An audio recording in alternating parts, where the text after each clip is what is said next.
Hello, a very good afternoon to all my dear students and welcome to online benchers. नमस्कार, जय हिंद और सभी बच्चों का बहुत बहुत स्वागत है आज के इस इम्पोर्टेंट सेशन में जहां पे हम लोग डिस्कस करने जा रहे हैं top 25 questions based for IB. चलिए अब शुरुआत करते हैं हम लोग आज के सेशन को।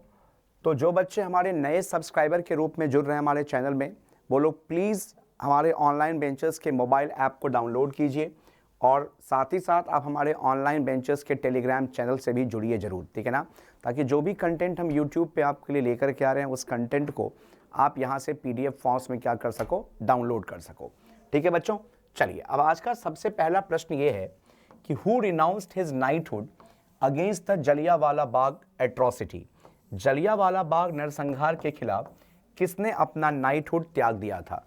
पहला ऑप्शन है आपका सैयद अहमद खान, दूसरा ऑप्शन है एस सुब्रमण्यम अय्यर, तीसरा ऑप्शन है महात्मा गांधी और चौथा विकल्प है आपका रविंद्रनाथ टैगोर।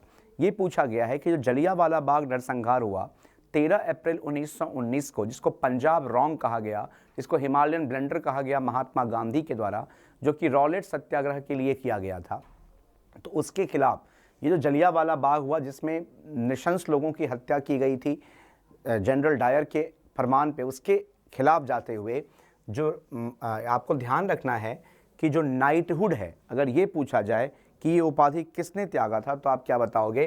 रविंद्रनाथ टैगोर ने। और महात्मा गांधी ने यहाँ पे आपको ध्यान रखना है जो केसरे हिंद है, इसकी उपाधि जो थी वो क्या की थी?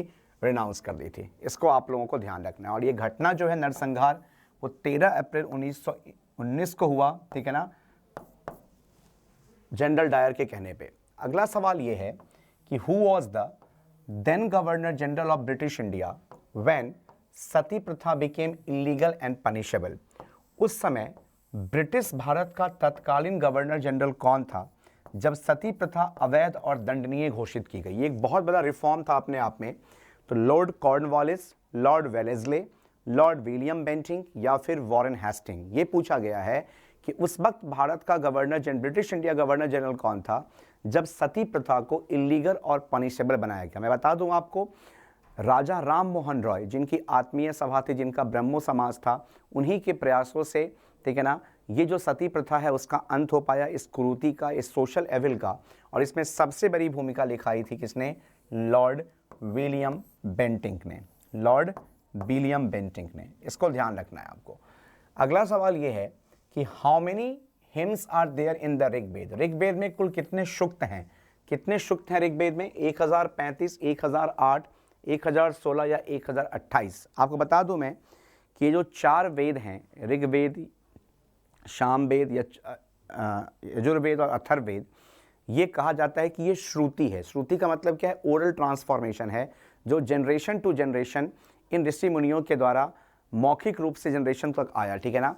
और जो ऋग्वेद है जिसमें कि सभी देवी देवताओं, रिचुअल्स और सेक्रीफाइसेस की बात की गई, यजुर्वेद में यज्ञ और हवन की बात की गई है, और ऋग्वेद में कितने हैं टोटल बताओगे? 1028 सूक्त हैं। ये ध्यान रखना है आपको। Who was the chairman of second backward classes commission, ठीक है ना, दूसरे पिछड़ा वर्ग आयोग के अध्यक्ष कौन थे?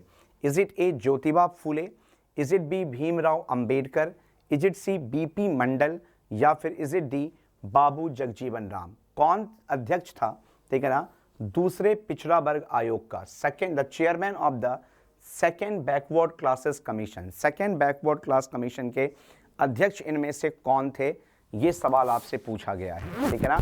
ये बताओ आप लोग, ज्योतिबा फुले, भीमराव अंबेडकर, बीपी मंडल या बाबू जगजीवन राम? ये बताइए। देखो इसका आंसर होगा बच्चों क्या? बीपी मंडल आयोग। इसको ध्यान रखिएगा। ये जो थे चेयरमैन थे सेकेंड बैकवर्ड क्लासेस के। और आपको ध्यान रखना है 1953 में काका साहब कालेलकर कमीशन आया, जिसको आर्टिकल 340 के अकॉर्डिंग बनाया गया था। ये पहला बैकवर्ड क्लास कमीशन था। और जो मंडल कमीशन थी वो 1979 में आई जनता पार्टी गवर्नमेंट के द्वारा, जिसका ऑब्जेक्टिव था कि आइडेंटिफाई सोशली और educationally backward classes of India. जो भारत में सामाजिक और शैक्षणिक रूप से पिछड़े थे उनको आइडेंटिफाई करना। और ये जो मंडल कमीशन की रिपोर्ट है, इसे एक्सेप्ट किया गया था नेशनल फ्रंट गवर्नमेंट, जिसकी अगुवाई की थी वीपी सिंह ने। और इसी में डिसाइड किया गया कि 27% जो रिजर्वेशन है वो ओबीसी को दिया जाएगा, ठीक है ना। और ये जो इम्प्लीमेंटेशन था इसको चैलेंज किया गया था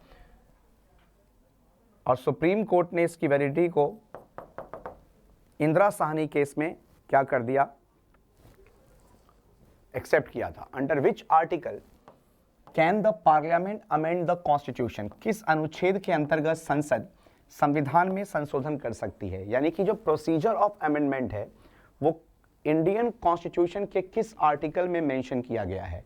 जो संशोधन है, जो कॉन्स्टिट्यूशनल अमेंडमेंट्स है, वो किस आर्टिकल में मेंशन किया गया है। आर्टिकल 374, आर्टिकल 368, आर्टिकल 74 या फिर आर्टिकल 269। ये यहाँ पे क्वेश्चन रखा गया है। आपको बताना है कि जो किस अनुच्छेद के अंतर्गत संसद संविधान में संशोधन कर सकती है, ये सवाल है। तो आपको ध्यान रखना, अगर हम अमेंडमेंट की बात करें तो ये जो सारा अमेंडमेंट प्रोसीजर है ये किस आर्टिकल में है, तो आर्टिकल 368 यानी कि अनुच्छेद 368 में। इसको ध्यान रखना है। जो आर्टिकल 368 है हमारे पार्ट 20 में है इंडियन कॉन्स्टिट्यूशन के, और इसमें पावर दिया गया है पार्लियामेंट को कि वो कि किस तरीके से संविधान के भाग को, अनुसूचियों को या आर्टिकल को क्या कर सकती है, अमेंड कर सकती है, उसमें चेंजेस कर सकती है। जब हम अमेंडमेंट की बात करते हैं तो इसका मतलब होता है एडिशन या रिमूवल ऑफ एनी आर्टिकल या variation of the existing article. तो याद रखना कि जब भी अमेंडमेंट वर्ड यूज़ किया जाएगा तो इसका मतलब होता है जो एग्जिस्टिंग पार्ट है, शेड्यूल है या आर्टिकल है, उसमें चेंजेस करना। ये ध्यान रखना है आपको। अगला सवाल ये है, Which among the following is the place of confluence of Alaknanda and Mandakini? निम्नलिखित में से कौन सा स्थान अलकनंदा और मंदाकिनी का संगम स्थल है? ये बताया, पूछा गया है आपसे कि इनमें से कहाँ पर अलकनंदा और मंदाकिनी का संगम होता है। विष्णु प्रयाग, रुद्रप्रयाग, देवप्रयाग या फिर नंद प्रयाग। आपको याद रखना है कि 5 महत्वपूर्ण प्रयाग हैं। विनाका, रुद्रदेव, ये ध्यान रखिएगा, विनाका, रुद्रदेव, यानी कि सबसे ऊपर आपको विष्णु प्रयाग मिलेगा, फिर आपको नंद प्रयाग, फिर कर्ण प्रयाग, फिर रुद्र प्रयाग, फिर देव प्रयाग। विष्णु प्रयाग में आकर के धौली गंगा, नंद में नंदीकनी, कर्ण में पिंडरी और पिंडाकी, रुद्र में आपको ध्यान रखना है आकर के मिलती है कौन सी नदी, तो आप क्या बताओगे, मंदाकिनी, और देव प्रयाग में अलकनंदा और भागीरथी। तो यहाँ पे पूछा गया है कि वो कौन सा प्रयाग है जहाँ पे अलकनंदा और मंदाकिनी का संगम हो रहा है, तो आप क्या बताओगे, it's the B option, that is the Rudraprayag. ठीक है ना, इसको आप लोगों को ध्यान रखना है, रुद्रप्रयाग। विच of the following is not a research centre of India in Antarctica? निम्नलिखित में से कौन सा एंटार्क्टिका में भारत का अनुसंधान केंद्र नहीं है? ये 4 नाम दिए गए हैं। आपसे पूछा गया है कि इसमें से कौन सा अनुसंधान केंद्र नहीं है, रिसर्च सेंटर नहीं है भारत का एंटार्क्टिका में। दक्षिण गंगोत्री, मैत्री, इंदिरा या भारती। ये क्वेश्चन पूछा गया है। आप लोग फटाफट इसका आंसर बताओ। हम लोग अभी क्वेश्चन नंबर 7 पर है बच्चों, और जिन बच्चों को ये सेशन अच्छा लग रहा है बेटा, प्लीज़ आप लोग इस सेशन को शेयर भी करते रहिए और आप इसको लाइक भी करते रहिए, ठीक है ना। आप जितना शेयर करेंगे उतना ये लोगों तक पहुंचेगा। तो आपको ध्यान रखना है, इंदिरा जो है ये कोई रिसर्च स्टेशन नहीं है। Indira is not a research station centre of India in Antarctica, ठीक है ना। इंडिया के 3 रिसर्च सेंटर्स हैं अंटार्कटिका में, दक्षिण गंगोत्री है, मैत्री है, और तीसरे का नाम क्या है, भारती है, ठीक है ना। और दक्षिण गंगोत्री जो है ये पहला इंडियन रिसर्च सेंटर था जिसे अंटार्कटिका में 83-84 में स्टैब्लिश किया गया। यानी कि अगर पूछा जाए कि अंटार्कटिका में भारत का पहला अनुसंधान केंद्र किस नाम से खोला गया था, अब बताओ कि दक्षिण गंगोत्री के नाम से। In the sequence of planets in the solar system, सौर मंडल में ग्रहों के क्रम में which planet comes in between Mars and Saturn, मंगल और शनि के बीच कौन सा ग्रह आएगा, ये पूछा गया आपसे। मरकरी, वीनस, जुपिटर, यूरेनस, बुध, शुक्र, बृहस्पति या अरुण। अगर हम सोलर सिस्टम में प्लैनेट्स के सीक्वेंस को देखें तो ये पूछा गया है कि कौन सा प्लैनेट आएगा मार्स और सैटर्न के बीच में, ये पूछा गया है। तो देखो सबसे पहले यहाँ पे अगर सन है तो आपको यहाँ पे याद रखना है, यहाँ मरकरी है, फिर हमारी वीनस है, फिर हमारा अर्थ है, फिर हमारा मार्स है, फिर हमारा जुपिटर है, फिर सैटर्न है, फिर यूरेनस है और फिर नेपच्यून है। पूछा किसके गया है, मार्स और सैटर्न के बीच में। तो मार्स और सैटर्न के बीच में क्या हो जाएगा, जुपिटर। तो आंसर क्या हो जाएगी यहाँ पे, सी, यानी कि Brihaspati. The blood vessels that carry blood from the heart to the various parts of the body are called. अब देखो दो चीजें हैं, हृदय से रक्त को शरीर के विभिन्न भागों में ले जाने वाली रक्त वाहिकाओं को क्या कहा जाता है? यानी कि वो ब्लड वेसल जो ब्लड को हार्ट से अवे फ्रॉम द हार्ट लेके जा रही है to the different parts of the body, उसको क्या कहोगे? आर्टरीज, धमनियां, वेन्स, सिराएं, सेप्टम या फिर केशिकाएं यानी कि कैपिलरीज। इसमें क्या कहा, वो कौन सा ब्लड वेसल्स हैं जो ब्लड को कैरी करेगा away from the heart to the various parts of the body? तो आप हमेशा ध्यान रखो वो ब्लड वेसल्स जो ब्लड को टुवर्ड्स द हार्ट ले जाती है वो वेन्स होती है, और जो अवे फ्रॉम द हार्ट ले जाएगी वो क्या है? आर्टरीज होगी। आर्टरीज हमेशा ध्यान रखना अवे फ्रॉम हार्ट, ये हमेशा हार्ट से दूर ले, और वेन्स जो है ये हमेशा याद रखना टुवर्ड्स द हार्ट, ये हार्ट की तरफ लेकर जाएगी। ये कैरी करती है डीऑक्सीजनेटेड अशुद्ध रक्त को, और ये जो आर्टरीज है ये कैरी करेगी ऑक्सीजनेटेड शुद्ध रक्त को, ये शुद्ध को और ये अशुद्ध को, ये ध्यान रखना। Which part of the human body gets affected by the illness called osteoporosis? मानव शरीर का कौन सा अंग ऑस्टियोपोरोसिस नामक बीमारी से प्रभावित होता है? ए इज बोन्स हड्डियां, बी इज लंग्स फेफड़े, सी इज ब्रेन मस्तिष्क एंड डी इज किडनी। पूछा गया है कि कौन सा अंग जो है वो अफेक्टेड होगा अगर कोई व्यक्ति पीड़ित है या ग्रसित है किस चीज से? तो आपसे पूछा गया है ऑस्टियोपोरोसिस से।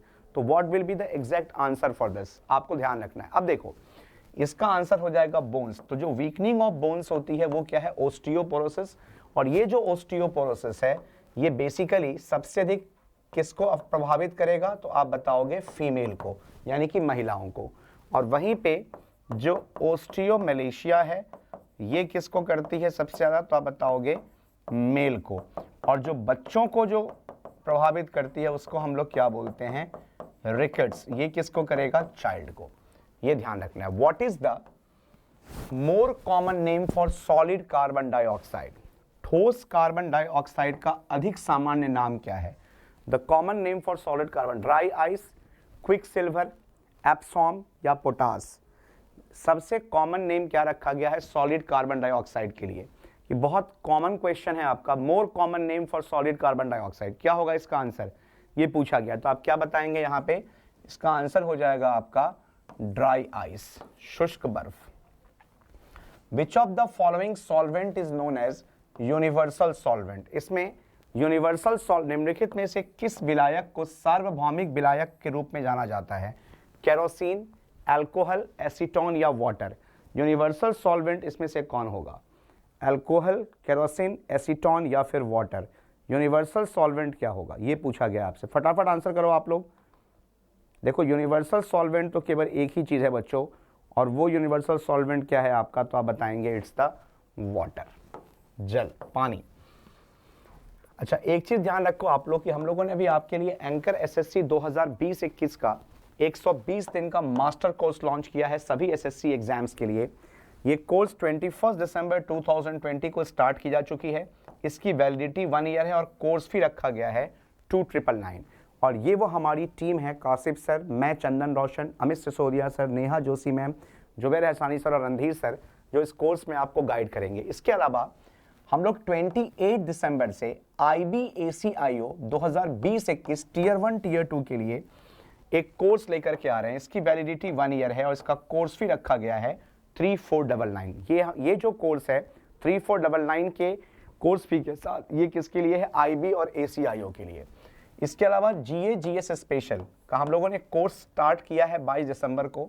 इसकी वैलिडिटी भी 1 साल है और कोर्स फी है 999। ये उन बच्चों के लिए बेनिफिशियल कोर्स है जो SSC, CGL, CHSL, CAPF, CPO आदि की तैयारी कर रहे हैं। और इस पे 3 इंपॉर्टेंट फैकल्टीज आपको पढ़ाएंगे, कासिफ सर, मैं चंदन रोशन और साथ में जुबैर एहसानी सर, ठीक है ना। और ये बच्चों शेड्यूल है वो एक टाइम टेबल है आपके लिए जो हम लोग फ्री क्लासेस के फॉर्म में यूट्यूब पे लेकर के आते हैं। Monday to Saturday morning 8 o'clock vocab session with Amit Sisodia sir, सुबह 11 बजे reasoning class with Neha Joshi ma'am, Monday to Friday GA class with Kashif sir and me, that is Chandan Roshan. Monday to Friday English class with Amit Sisodia sir. Monday to Friday शाम 6 बजे Randhir sir के द्वारा आपकी math special. और Monday to Sunday पूरे week current affair session हमारे SSC railway channels पे आपको देखने को मिलेगी। ठीक है बच्चों, मेरे ख्याल से ये पॉइंट क्लियर है। चलते हैं हम लोग नेक्स्ट इंपॉर्टेंट क्वेश्चन की तरफ। Let's proceed to the next question. आज का अगला सवाल ये है कि which of the following is not found inside the nucleus of an atom. इनमें से कौन सा परमाणु नाभिक के अंदर मौजूद नहीं होता। परमाणु नाभिक में क्या मौजूद नहीं होता? A proton, B neutron, C electron या D option is none of the above. इनमें से क्या नहीं पाया जाता है न्यूक्लियस ऑफ एन एटम में? कौन सा परमाणु नाभिक के अंदर मौजूद नहीं होता? प्रोटॉन, न्यूट्रॉन, इलेक्ट्रॉन या नन ऑफ द अबव। तो आप क्या बताओगे यहाँ पे? इसका आंसर क्या होगा? न्यूक्लियस में क्या नहीं होगा? तो इलेक्ट्रॉन नहीं होगा। The book War and Peace is written by, ये पूछा गया है। पुस्तक वॉर एंड पीस किसके द्वारा लिखी गई है? A option is Leo Tolstoy, B option is Dalai Lama, C option is Maroof Raza and D option is H.G. Wells. आपको बताना है कि जो बुक है वॉर एंड पीस वो किसके द्वारा लिखा गया है? लियो टॉल्स्टॉय, दलाई लामा, मरूफ रजा या फिर H.G. वेल्स। किसके द्वारा लिखी गई है वॉर एंड पीस? क्या होगा इसका आंसर? तो आपको ध्यान रखना है जो बुक है वॉर एंड पीस ये है लियो टॉल्स्टॉय के द्वारा। Who has won the Nobel prize for peace in 2019? 2019 में शांति के लिए नोबेल पुरस्कार किसने जीता है? Peter Handke, Abiy Ahmed, then we have Kazuo Ishiguro या फिर रेनर वेस। ये बताना है आपको इनमें से किसे सम्मानित किया गया है 2019 के नोबेल शांति पुरस्कार से। नोबेल पीस फॉर 2019 किसे दिया गया है? तो आपको ध्यान रखना है जो पीटर हैंडके हैं इनको मिला है नोबेल का लिटरेचर, और ये जो एबी अहमद हैं जो इथोपियन प्राइम मिनिस्टर हैं और ये पहले प्राइम मिनिस्टर हैं पूरे वर्ल्ड में जिनको कि इस चीज़ से इस प्राइज से नवाजा गया है। ठीक है ना। एबी अहमद जो कि प्राइम मिनिस्टर हैं federal democratic of Republic Ethiopia, ठीक है ना, इन्हें 2019 का पीस प्राइज मिला गया है जिनके एफर्ट से 20 साल से चल रहा जो युद्ध है इथोपिया और एरिट्रिया के बीच में उसमें क्या है शांति आई है। The Sahitya Akademi awards are given for best writings in how many Indian languages. ये एक अच्छा क्वेश्चन है कि कितनी भारतीय भाषाओं में सर्वोत्तम लेखन के लिए साहित्य अकादमी पुरस्कार दिए जाते हैं। ठीक है ना। देखो वैसे तो कॉन्स्टिट्यूशन में 22 लैंग्वेजेस हैं लेकिन फिर भी ये सवाल आपसे पूछा जा रहा है क्योंकि इसका आंसर बहुत डिफरेंट है कि कितनी भाषाओं में सर्वोत्तम लेखन के लिए साहित्य अकादमी पुरस्कार दिया जाता है। आपको पता है कि जो हमारा पार्ट 17 है, जो पार्ट 17 है और साथ में जो हमारी शेड्यूल अनुसूची 8वीं है, इसके द्वारा संविधान में 22 संवैधानिक भाषाएं हैं, लेकिन इसके बावजूद ये पूछा गया है कि ये लैंग्वेज कितने में दी जाती है। तो बताओ 24 टोटल लैंग्वेजेज हैं जिसमें ये अवार्ड दिया जाता है। ठीक है ना। इसको ध्यान रखना है 24 भारतीय भाषाओं में। ठीक है ना। और इस जो साहित्य अकादमी अवार्ड है इसकी शुरुआत 1954 से की गई थी। ठीक है ना। इसको ध्यान रखना है।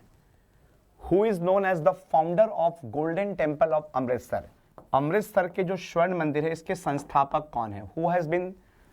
Who is known as the founder of the Golden Temple of Amritsar? Guru Ramdas, Guru Gobind Singh, Guru Nanak Dev या गुरु अर्जन देव? अमृतसर के स्वर्ण मंदिर के संस्थापक कौन है? गुरु रामदास, गुरु गोविंद सिंह, गुरु नानक देव या Guru Arjan Dev? Founder of the Golden Temple of Amritsar Ramdas, Guru Gobind Singh, Nanak Dev या अर्जन देव? ये बताओ आप लोग।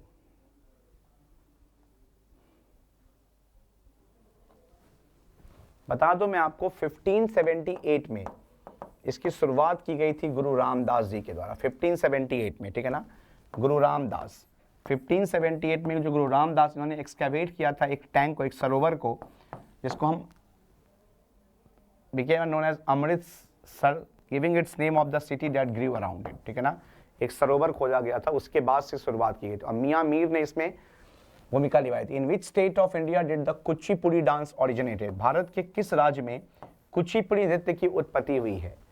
कुचिपुड़ी नृत्य की उत्पत्ति भारत के किस राज्य में हुई है? पहला ऑप्शन है कर्नाटक, दूसरा ऑप्शन है महाराष्ट्र, तीसरा ऑप्शन है गुजरात और चौथा ऑप्शन है आंध्र प्रदेश। क्वेश्चन ये पूछा गया है आपसे कि भारत के किस राज्य में कुचिपुड़ी नृत्य की उत्पत्ति हुई है। कुचिपुड़ी डांस कहाँ से ओरिजिनेट की है? कर्नाटक, महाराष्ट्र, गुजरात या आंध्रा? कर्नाटक, महाराष्ट्र, गुजरात या आंध्रा? कुचिपुड़ी डांस कहाँ से ओरिजिनेट हुई है? तो आप क्या बताओगे? कुचिपुड़ी कहाँ का हो जाएगा? आंध्र प्रदेश का। एक चीज ध्यान रखिएगा, कर्नाटक में कुनीथा, महाराष्ट्र में लावनी, गुजरात में गरबा और आंध्र प्रदेश में Kuchipudi. Where is the headquarter of Central Institute of Indian Languages located? ठीक है ना, केंद्रीय भारतीय भाषा संस्थान का मुख्यालय, केंद्रीय भारतीय भाषा संस्थान का मुख्यालय central Institute of Indian languages कहां पर लोकेटेड है? ए भुवनेश्वर, बी मैसूर, सी लखनऊ या डी नोएडा? ये बताना है आपको।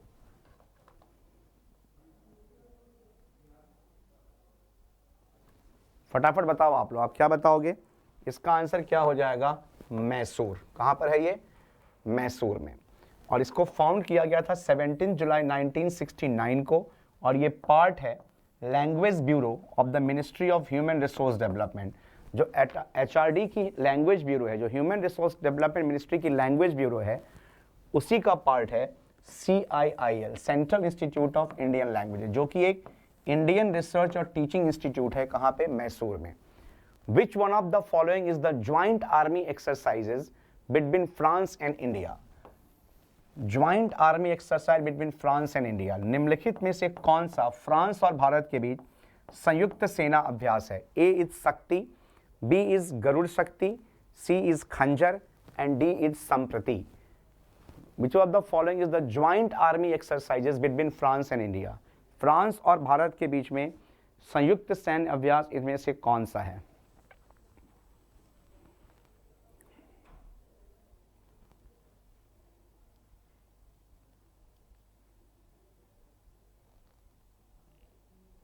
देखो ध्यान रखिएगा, इसका आंसर हो जाएगा शक्ति। जो गरुड़ शक्ति है ये किसके बीच में है? तो आप बताओगे इंडिया और इंडोनेशिया। ये इंडिया के साथ इंडिया में किसके साथ? इंडिया और इंडोनेशिया के बीच में है। जो खंजर है, खंजर से यहाँ पे निकालोगे के से क्या आ जाएगा? तो बताओ किर्गिस्तान। ये याद है किसके बीच में? इंडिया और किर्गिस्तान के बीच में।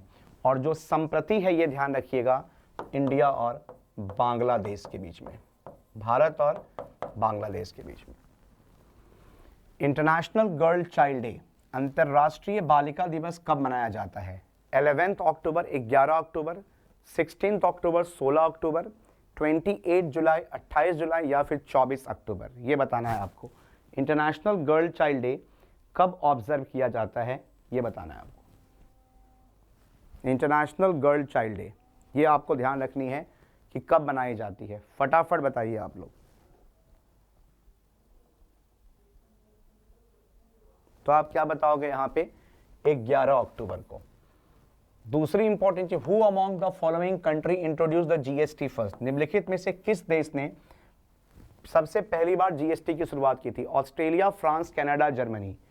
Australia, France, Canada, Germany. किसके द्वारा GST की शुरुआत सबसे पहले की गई? तो अगर पूरे वर्ल्ड में GST की बात की जा रही है कि सबसे पहले कहाँ पे इसको इंप्लीमेंट किया, कहाँ शुरुआत की गई, तो इसका आंसर आप लोग क्या बताओगे? फ्रांस। फ्रांस से शुरुआत की गई थी। First Indian to win an individual Olympic medal, ठीक है ना, एक व्यक्तिगत ओलंपिक पदक जीतने वाले पहले भारतीय का नाम क्या था? First Indian to win an individual Olympic, first Indian to win an individual Olympic, एक व्यक्तिगत ओलंपिक पदक जीतने वाले प्रथम भारतीय का नाम क्या है? मिल्खा सिंह, PT ऊषा, लिएंडर पेस या KD जाधव? ये पूछा गया है। तो आप इसका आंसर बताओगे, it's the D option, KD Jadhav. Which Indian institute has developed the first made in India test kit for COVID-19? किस भारतीय संस्थान ने COVID-19 के लिए पहली made in India test kit विकसित की है? ICMR, Homi Bhabha cancer hospital and research centre, Mylab Discovery Solutions Private Limited या फिर Punjab institute of medical sciences?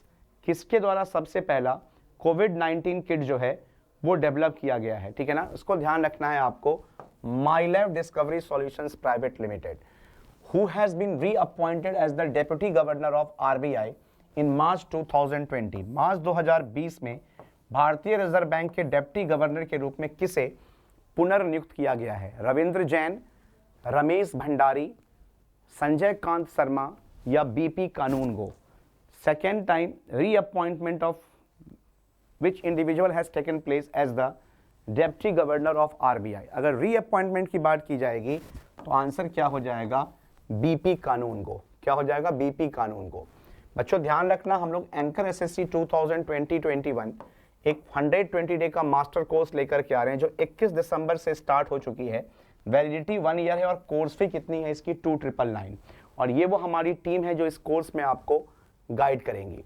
फिर हम लोग एक कोर्स स्टार्ट करने जा रहे हैं tier 1 and tier 2, mission IB-ACIO। Mission IB-ACIO 20-21 tier 1 tier 2 ये कंप्लीट मास्टर कोर्स है जो 28 दिसंबर से शुरू हो रही है।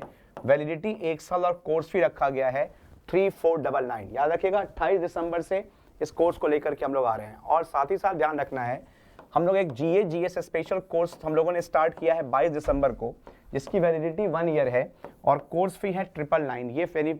ये कोर्स आपके लिए बेनिफिशियल है उन लोगों के लिए जो CGL, CHSL, CPO की तैयारी कर रहे हैं। इसमें 3 फैकल्टीज आपको पढ़ाएंगे, कासिफ सर, चंदन रोशन डॉक्टर मैं हूं और जुबैर एहसानी सर। और एक बार फिर से आप लोग थोड़ा टाइम टेबल को नोट कर लो, जो हम लोग डेली फ्री SSC और IB-ACO क्लासेस लेकर के आ रहे हैं। Monday to Saturday daily vocab class with Amit sir, Monday to Friday reasoning class 11 बजे Neha Joshi ma'am, Monday to Friday GA class Kashif sir और मैं आपको पढ़ाऊंगा। मंडे टू फ्राइडे दोपहर 12 बजे, दोपहर 2 बजे आपकी इंग्लिश क्लास होगी अमित सिसोदिया सर के साथ। शाम 6 बजे maths class Monday to Friday Randhir sir के साथ और current affair Monday to Sunday. इसको ध्यान रखना है आप लोगों को। और साथ ही साथ आप लोगों को SSC और रेलवे की जो फ्री यूट्यूब क्लासेस के लिए आप हमारे ऑनलाइन बेंचर्स की जो SSC रेलवे एग्जाम्स की यूट्यूब चैनल है उसको ज्वाइन कीजिए। और ये वो पूरी टीम है, कासिफ सर, जुबैर सर, मैं, अमित सिसोदिया सर, रणधीर सर और नेहा जोशी मैम, ठीक है ना। ये वो पूरी टीम है यूट्यूब SSC के अंदर। और आप लोग हमारे ऑनलाइन बेंचर्स के मोबाइल ऐप को भी डाउनलोड कीजिए। और बच्चों बहुत बहुत धन्यवाद आज के सेशन को देखने के लिए। Thank you so much, bye bye, take care and have a great day ahead. Thank you so much.